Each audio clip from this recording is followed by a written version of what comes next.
ধন গলা ছাড়ি যেতে পারে দ্বার রঘু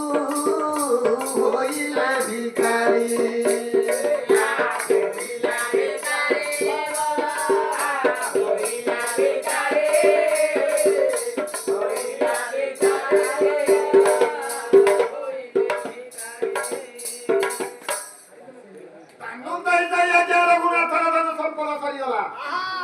ପିତାମାତା ମରିଗଲେ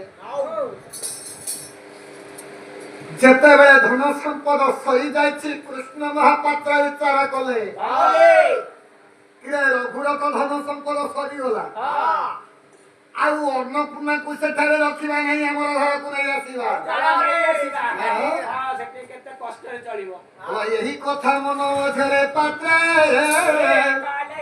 ବିଚାର କଲେ ଏଠି ଅନ୍ନପୂର୍ଣ୍ଣାକୁ